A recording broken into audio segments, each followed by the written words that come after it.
We're halfway through the campaign, just about, although probably a little bit further advanced considering the public holidays coming up. So where are things at? Joining me now, Assistant Minister to the Prime Minister, Patrick Gorman, former Liberal MP, Jason Falinski. Gentlemen, thanks both for your time. I might start with you, Jason, because I know you're big on housing. Tax write-off for first home buyers, it was just announced. Would you call that good economic reform? Oh, it's not economic reform, Tom. It's about trying to reorder the stack so that first home buyers get more of a chance than people who are already established in the market. But look, quite frankly, this has all been very disappointing. The fact of the matter is that it's about time someone turned up and told the truth, which is the reason we have a housing crisis in Australia is because of the dearth of supply in the market that is created by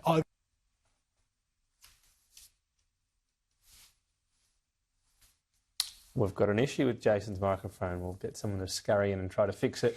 Patrick, on housing as well, is it time for Labor to just be up front? You've got the $1.2 million target. Your own National Supply Council says you're going to fall short. Is it time to just say we didn't do that well in the first term and have a mea culpa on this?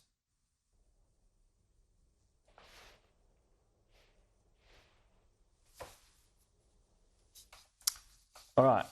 We're trying to get them back, having a few issues here. Let's go on to what we've seen roll out over this week. The Democracy Sausage Road Tour is hitting the gas. It's making its way through battleground seats across the country. This morning, Jonathan Lee was 45 minutes west of Brisbane, the marginal seat of Blair, where energy and the cost of living is on everyone's lips. Most people know Ipswich as a tradie town, a working-class kingdom where everyday families are building on their dreams. It sits in the marginal electorate of Blair. And while it's not on a knife's edge, Tom, as we've learned, if the winds of frustration sweep through these streets, it could very easily swing. Ipswich's main mall is quieter than normal.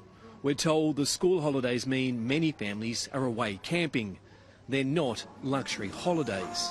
What it means is politics isn't top of mind. I'm not keen on either leader.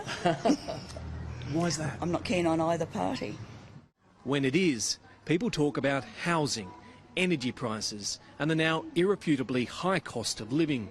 We see people really struggling and small businesses as well because, coffee prices are going to be going up, and that's hard. It's becoming a luxury item for people. So we're super grateful for everyone that comes to our business and actually chooses to spend their money here. Like for us, it's definitely more like household and because we own a home and we want to, but also our friends who don't own a home yet, making that easier for them to potentially get into because it's really hard. There's only one thing I'm worried about is I'm anti-nuclear.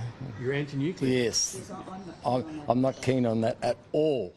People want to see prices drop.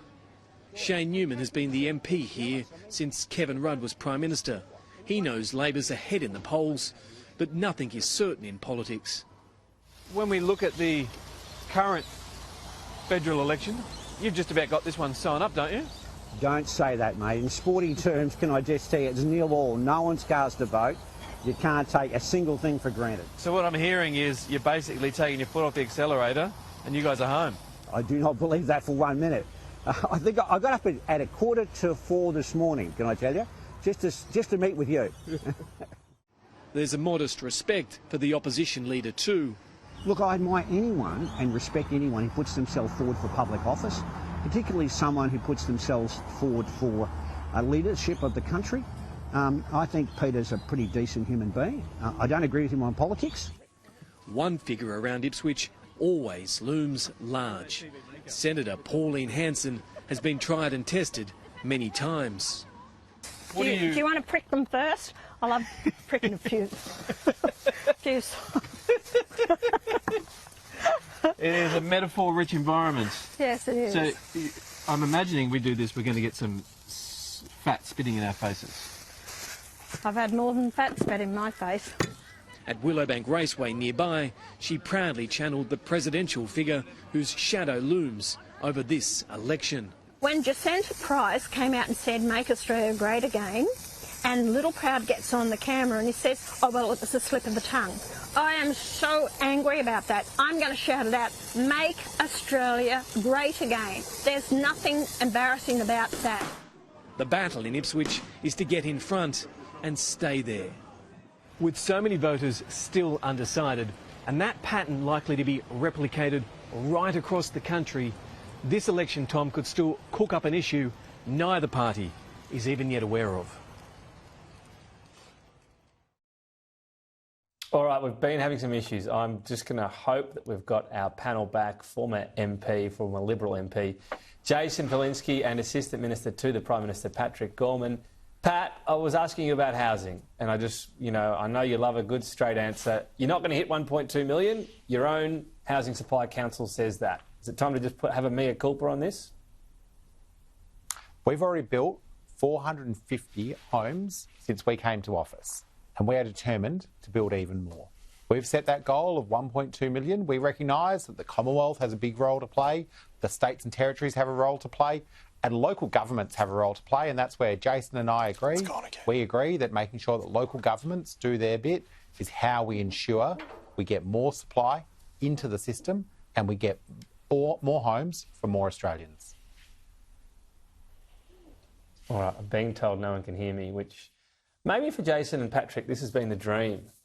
Maybe they've found the magic button, I'm not sure. I do apologise for the issues we're having.